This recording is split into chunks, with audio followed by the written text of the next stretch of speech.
Hey, Dwayne Gleason here, Product Manager for Trimble Buildings, and I'd like to welcome you to Part 7 on our video series about, you guessed it, Document Controller. This time, I'm wearing a green shirt to tell you about change analysis between 3D models. This will be especially helpful for anyone that's on an IPD type project, as we're seeing design models come out on a bi-weekly basis, and Document Controller can be used each time a new model is released to find out the changes from version to version. We'll do it in a slider mode and a highlight mode. I'll show you a special trick that I've learned for comparing two different scopes in there, and then we'll create some issues and some markups so that we can continue to develop the report that we'll export later on in our video series. Let's get at it. Alright, so to get started, we'll open up the file that we've been working on, and we'll navigate to the 3D models within the document register. The same color coding applies here for the 3D models as the 2D documents, so a red model next to a green one means that something's changed. I can multi-select the two models and choose Compare from the upper ribbon. The comparison opens up in the slider mode by default, which is what we see here. Slider mode allows grips on either side of this sliding pane so that you can pivot a geometric face between the two model versions.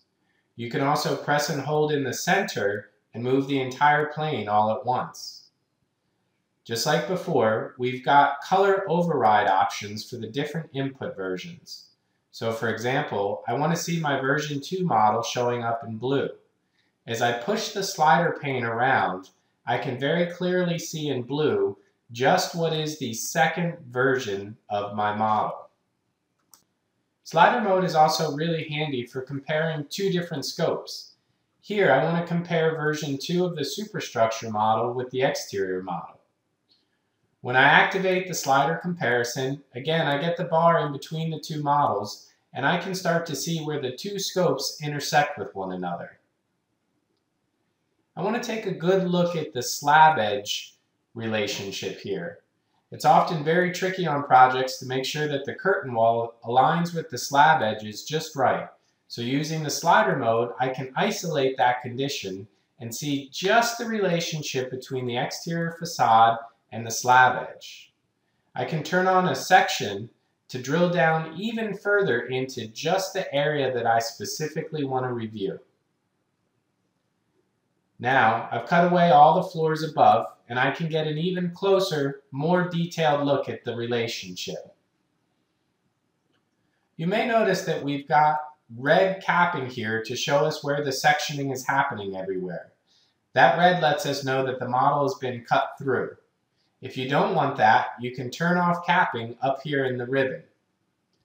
I kind of prefer it, so I'll leave it on. Now I'm done checking out the relationship between the facade and the slab edge, so I want to reset my view. I turn on the section box to take away the faces, and then I'll navigate to the Reset View button up here in the upper ribbon to get a good fresh start. Now let's check out the highlight mode. Here I'm going to select version 1 and version 2 of the exterior and change to the highlight setting up in the ribbon. Highlight uses different colors to show us the different condition states of the model.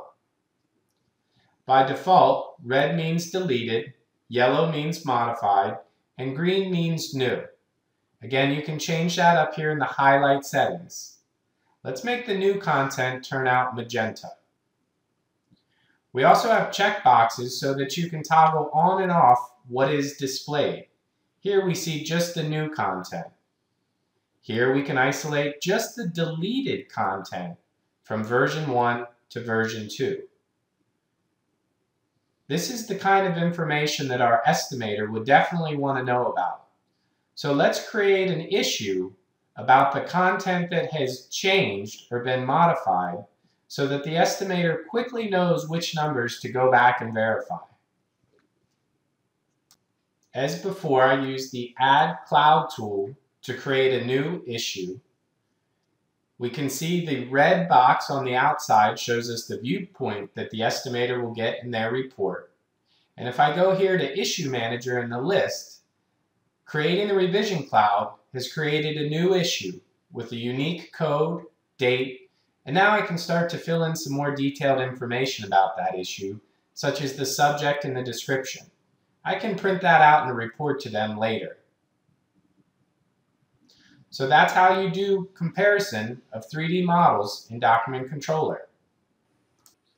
Well, that about wraps it up for part 7 of our awesome video series on Document Controller. Hopefully now you feel a little bit more up to speed on how to do change analysis with 3D models.